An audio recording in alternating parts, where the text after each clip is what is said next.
Olá, turma! Eu gostaria de corrigir com vocês as questões da nossa ADP2.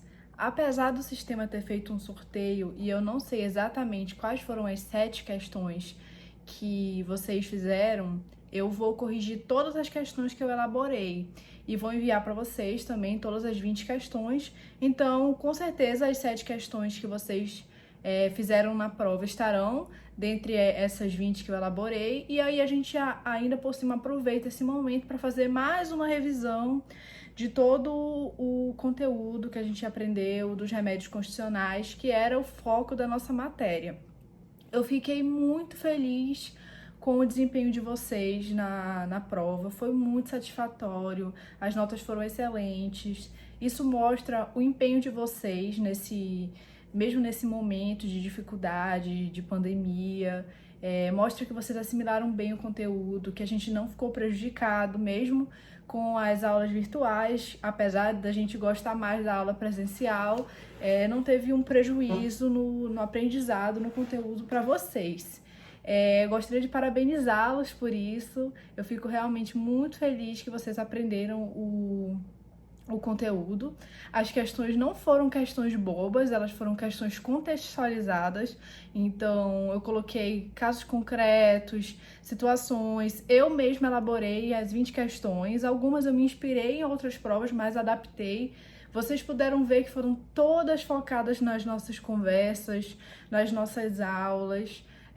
Tudo que estava na prova, 100% da prova, foi tratado na aula de revisão. E ainda por cima repeti na aula de correção de exercícios, foquei na matéria mais importante, que foi o que eu cobrei na nossa prova, na nossa avaliação. É muito importante que você não só decore conceitos, por exemplo, o conceito do habeas data, o conceito do mandado de segurança, mas sim você saiba utilizá-lo no caso concreto, você saiba identificar numa situação qual vai ser a ação que você vai ter que utilizar no seu dia a dia como advogado, no exame da OAB. Eu fico também muito tranquila caso vocês escolham fazer direito constitucional no exame da OAB, porque vocês foram muito bem preparados para identificar qual vai ser a peça, qual vai ser a ação a ser utilizada diante de uma determinada situação. Logicamente, nós ainda estamos finalizando todas as ações, então a gente ainda está estudando a parte do controle de constitucionalidade, mas em relação aos remédios constitucionais, eu tenho certeza absoluta que você, meu aluno dessa disciplina, não iria errar no exame da OAB, uma situação que envolvesse habeas data, habeas corpus, mandado de segurança, mandado de injunção, ação popular, até porque nós repetimos muito isso na nossa aula, fizemos muitos exercícios, muitas questões. Inclusive as que nós vamos fazer hoje também. Na prova, vocês mostraram que vocês assimilaram o conteúdo, então o resultado foi muito positivo e eu coloquei na prova situações, então é isso que vocês vão enfrentar quando vocês forem fazer o exame da OAB. E no exame da ordem, é muito importante que você não erre a peça, o nome da peça, porque se você errar o nome da peça, a sua prova ela não é nem corrigida. Então, muito importante que você faça uma prova com segurança de que você não vai errar o nome da ação que você vai utilizar. Mesmo que você ache que as questões talvez sejam difíceis, mas tenha segurança no nome da ação, porque aí nisso você tem como desenvolver nas questões, desenvolver na peça todo o seu conhecimento, porque se você faz uma prova insegura no nome da ação e erra as outras questões, elas não são nem lidas, o avaliador ele nem corrige a prova de quem erra o nome da peça.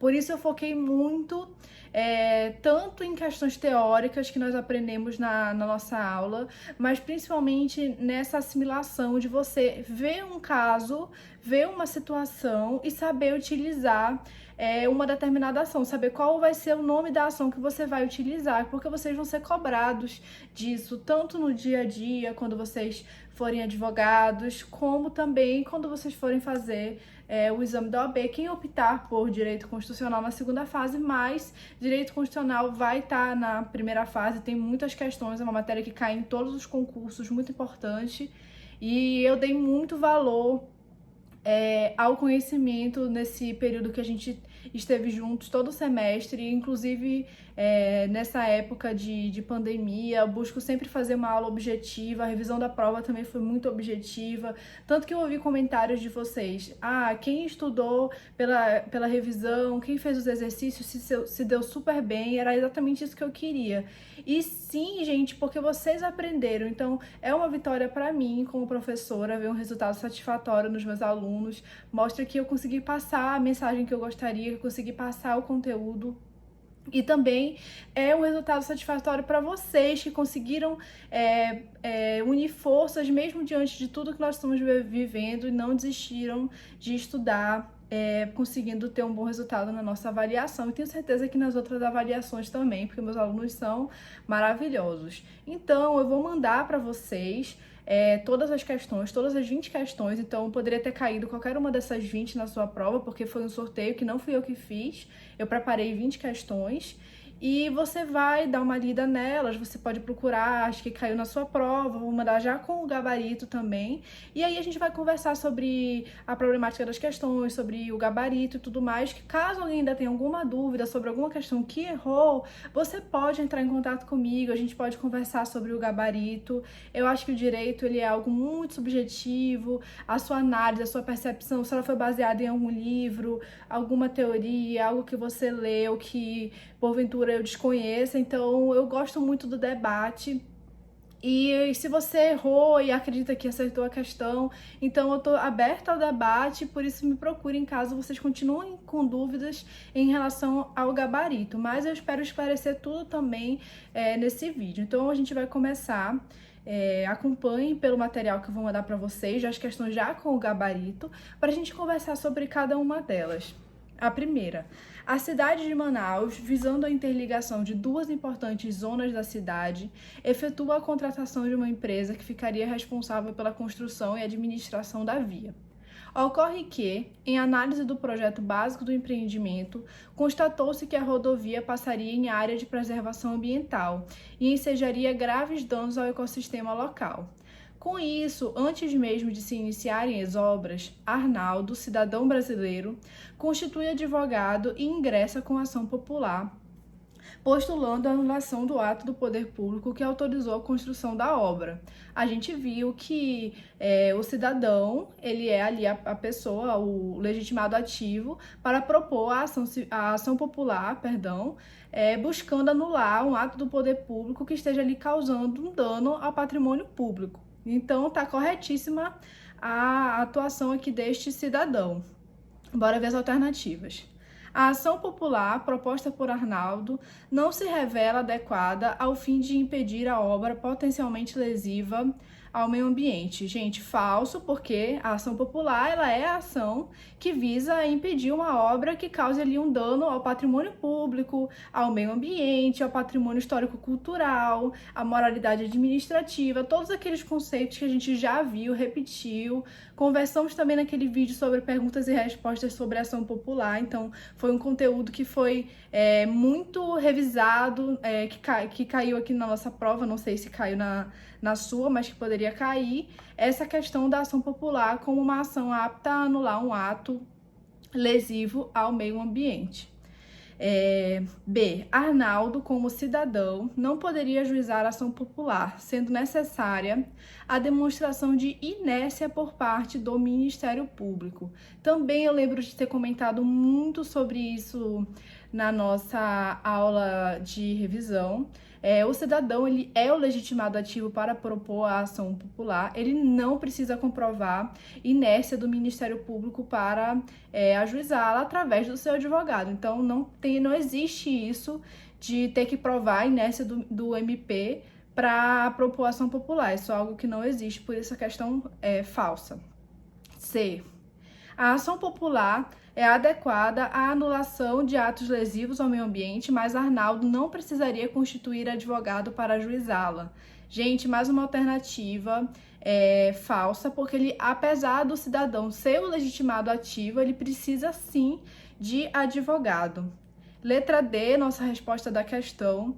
Caso Arnaldo desista da ação popular, o MP ou qualquer cidadão que esteja no gozo de seus direitos políticos poderá prosseguir com a demanda. Gente, certíssimo, é a alternativa correta. A gente viu que caso o cidadão que ali deu entrada na ação popular desista, fique com receio de ser perseguido, enfim, tenha outros interesses e resolva desistir daquela ação popular que ele já propôs, outro cidadão ou o Ministério Público poderão continuar com aquela demanda.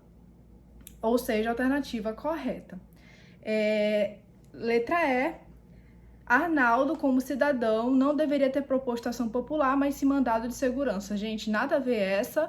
A ação popular é a ação correta para anular um ato lesivo ao meio ambiente. Eu gosto muito de trabalhar com questões, além de cientificamente comprovado ser um método que ajuda na assimilação, ele ajuda você também a lembrar de pequenos detalhes. Então, eu tenho certeza que essa repetição que a gente está tendo de resolver questões, ver a correção, vai ajudar vocês no futuro, quando estiverem novamente estudando essa matéria ou na vida prática do dia a dia, a relembrar esse conteúdo. Vocês não vão esquecer por conta dessa repetição que a gente está tendo de dar o conteúdo, faz uma questão, faz outra questão.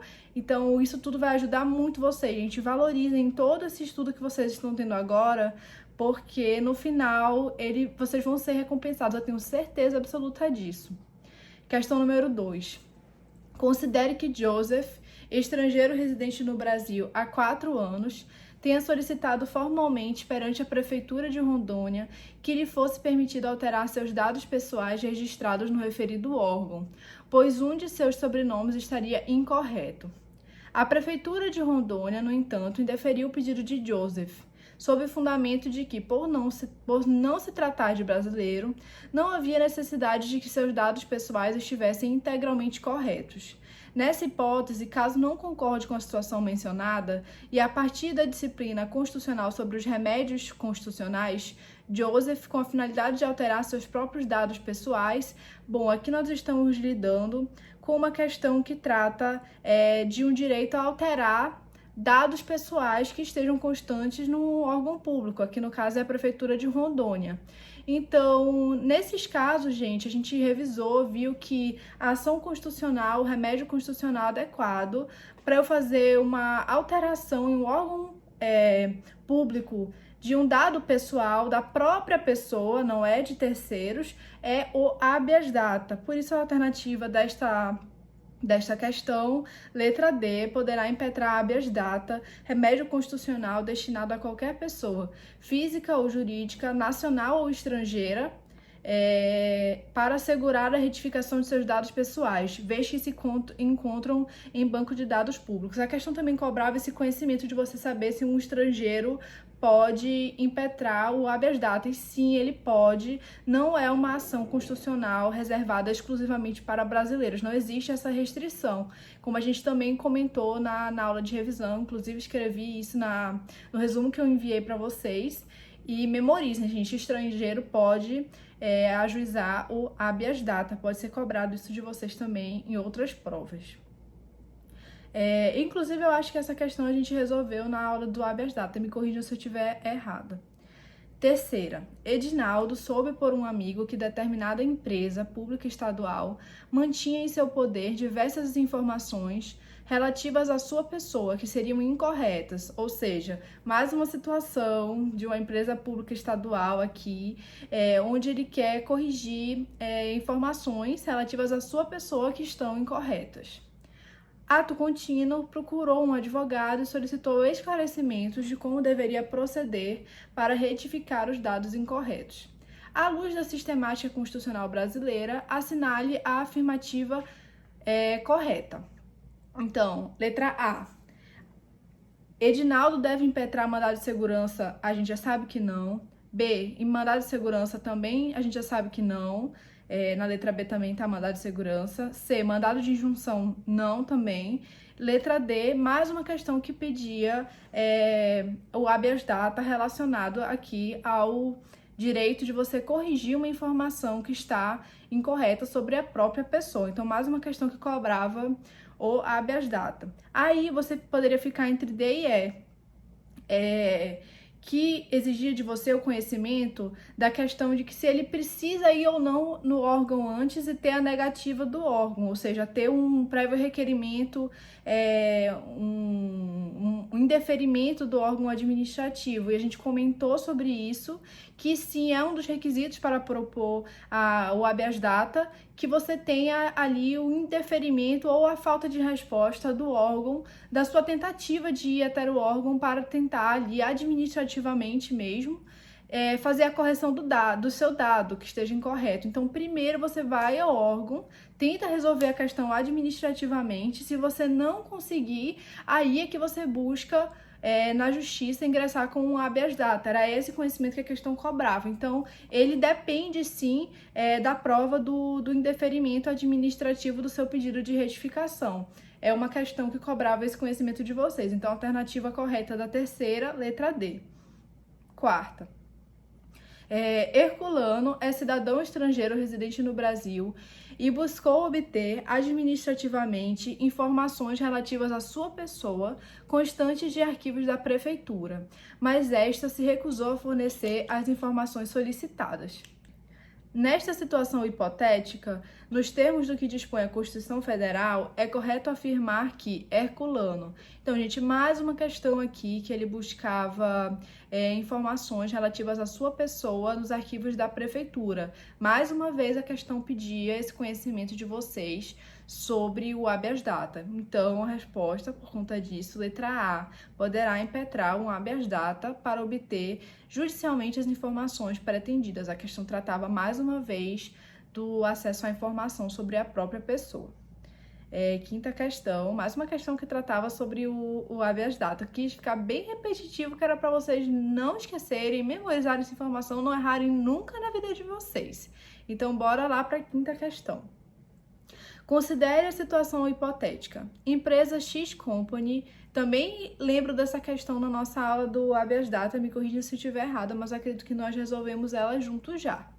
Então não era uma surpresa para vocês. Considere a seguinte situação hipotética. A empresa X Company, empresa constituída no município de Campinas, identificou que a composição dos seus sócios está incorreta no banco de dados da Prefeitura de Campinas, São Paulo. No entanto, após solicitar a correção dos dados em questão mediante pedido administrativo formal, a Prefeitura se recusou a efetivar a correção, indicando que não se trata de informação relevante que demande serviço administrativo para corrigi-lo. Nesse caso, a partir dos remédios constitucionais trazidos pelo texto constitucional brasileiro, é correto afirmar que a empresa X Company, gente, mais um caso aqui que envolvia a questão do direito de uma empresa. É bom, eu quis colocar essa questão para vocês memorizarem que não é só pessoa física, a pessoa jurídica também pode ter um problema relacionado a um dado, a uma informação, dados pessoais. Então, dados de empresa também podem ser questionados através de um habeas data. Nesse caso, ela queria fazer uma correção de um dado perante a Prefeitura de Campinas, um dado que estava incorreto relacionado à composição dos seus sócios. E ali a Prefeitura disse que não era relevante eles fazerem aquela correção. Então, ela teve ali a negativa da Prefeitura, por isso ela precisava ajuizar, impetrar o habeas data. Por isso, a resposta correta é a letra D.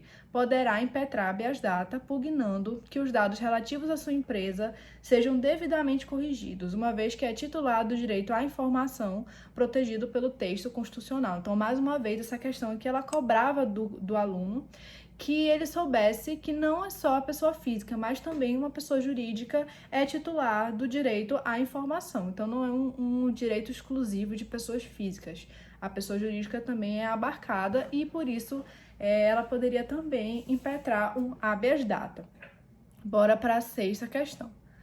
Segundo a Constituição Federal, em seu artigo 5º, qualquer cidadão é parte legítima para propor ação popular que vise anular ato lesivo ao patrimônio público ou de entidade de que o Estado participe, à moralidade administrativa, ao meio ambiente, ao patrimônio histórico-cultural, ficando o autor, salvo comprovada má-fé, isento de custas judiciais e do ônus da sucumbência. Sobre a ação popular, assinale a alternativa correta. Qualquer pessoa é parte legítima para propor ação popular. Gente, falso, não é qualquer pessoa. É só o cidadão. Então, não é todo mundo, não são todas as pessoas que são cidadãos. É só aquela pessoa que já tem o título de eleitor. Inclusive, eu gostaria de usar esse momento também para conversar sobre algumas dúvidas que vocês têm comentado comigo. Por exemplo, um aluno falou comigo sobre a questão da nacionalidade. Não, gente, não é só nacionalidade, é cidadania. Anotem aí no caderninho de vocês a diferença de cidadania para nacionalidade. Nacionalidade é só você ser um nacional brasileiro. Agora, você ter cidadania, você ter o título de eleitor, você poder votar nas eleições.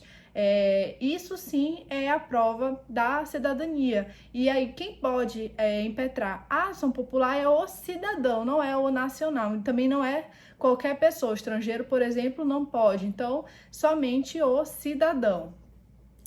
B.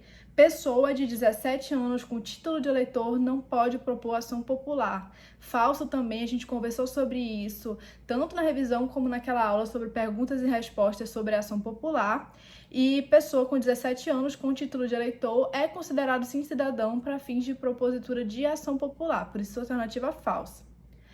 C. Por se tratar de uma ação do cidadão, não é necessário advogado para propor ação popular. Falso. Apesar de ser uma ação do cidadão, ele precisa de advogado para propor. Letra D. Se o autor desistir da ação, fica assegurado a qualquer cidadão, bem como ao representante do MP, promover o prosseguimento da ação popular. Gente, mais uma questão que cobrava isso. Alternativa verdadeira. Caso o autor desista da ação popular, o MP ou outro cidadão vão poder dar seguimento àquela ação. Letra E. Apesar de ser uma ação cujo cidadão é o legitimado ativo, é necessário o pagamento de custas processuais. Falso. O próprio texto da Constituição diz que o cidadão fica isento do pagamento de custas judiciais, somente no caso de comprovada má-fé. Memorizem isso porque também cai muito em prova. Agora, bora para a sétima questão, uma questão que eu elaborei sobre o mandado de injunção. Bora lá. Peguei aqui um conceito sobre o mandado de injunção. O mandado de injunção é instrumento processual instituído especialmente para fiscalizar e corrigir concretamente as omissões do poder público em editar as normas necessárias para tornar efetivos direitos e liberdades constitucionais e prerrogativas inerentes à nacionalidade, à soberania e à cidadania. Sobre o mandado de injunção, assinale a alternativa correta. Então, aqui, letra A. As normas constitucionais que permitem o ajuizamento do mandado de injunção não decorrem de todas as espécies de omissões do poder público, mas tão somente em relação às normas constitucionais de eficácia limitada. Gente, questão correta, alternativa correta. Nós trabalhamos em sala de aula, inclusive acredito que na nossa última aula presencial, um pouco sobre essa diferença entre as normas constitucionais de eficácia contida, plena e limitada. Inclusive falei também na aula do mandado de injunção, que nós trabalhamos depois que já tínhamos, né, toda essa questão da pandemia, já estávamos virtualmente. As normas constitucionais de eficácia limitada são exatamente aquelas onde a Constituição ela dá um direito, ela fala sobre um direito, mas ela deixa ali dependendo de uma lei para que esse direito possa ser exercido. Ou seja, ela não começa a produzir 100% dos seus efeitos ali naquele momento da promulgação da Constituição, enquanto aquela norma constitucional está em vigor, porque ela fica dependendo de uma lei. E aí, nesses casos onde a lei ainda não surgiu, é aí que entra o mandado de injunção, quando a pessoa quer usufruir de um direito que a Constituição ela garante, mas a Constituição ali, quando ela garantiu aquele direito, ela deixou ele dependendo de uma lei, essa lei ainda não surgiu, ainda não veio, e a pessoa está prejudicada por conta de uma omissão do poder público em produzir aquela determinada lei. E aí, nesses casos, é que entra o mandado de injunção, é o caso de cabimento do mandado de injunção. Por isso, ele só é cabível nos casos de uma norma constitucional de eficácia limitada. Nós trabalhamos muito isso também nas nossas aulas sobre o mandado de injunção, na revisão, e por isso a alternativa correta era a letra A. Agora vamos ver as outras. B. Atualmente não existe uma lei que regulamente o mandado de injunção no Brasil. Falso. Nós vimos em sala de aula, inclusive essa lei, estudamos bastante ela. É uma lei de 2016, comentei com vocês que era recente, por isso as questões acabam cobrando bastante elas. Questões de provas de OAB e concurso gostam dessas leis mais recentes, então é uma lei de 2016. Sim, existe lei do mandado de injunção no Brasil. Inclusive um aluno também comentou comigo isso, ele tinha um material e aí no material dizia que não tinha lei para o mandado de injunção, por isso usava a lei do mandado de segurança. E eu falei, olha, sim, provavelmente esse material ele não está atualizado, porque até 2016 realmente não tinha lei para o mandado de injunção, usávamos a lei do mandado de segurança, mas a partir de 2016 nós já temos lei própria para o mandado de injunção, por isso nós aplicamos a lei própria do mandado de injunção. Então, letra B, falsa. C. Não cabe mandado de injunção no caso de uma omissão legislativa parcial. Falso. Se a lei ela existe, mas ela ainda assim continua sendo omissa em algum ponto, também cabe o mandado de injunção, ou seja, quando a lei existe, mas é omissa em apenas um ponto, nós estamos diante de um caso de omissão parcial, também é um dos casos de cabimento do mandado de injunção. D. Não há possibilidade de mandado de injunção coletivo no direito brasileiro. Falso. Nós, inclusive, vimos os legitimados quais são, então, existe sim a possibilidade de mandado de injunção coletivo. Apesar de ter previsão constitucional, o mandado de injunção não é considerado um remédio constitucional. Falso, gente, ele é sim considerado um remédio constitucional, um dos remédios constitucionais que nós trabalhamos dentro da nossa disciplina. Turma, eu vou dar uma pequena pausa e a gente continua falando sobre as questões da prova.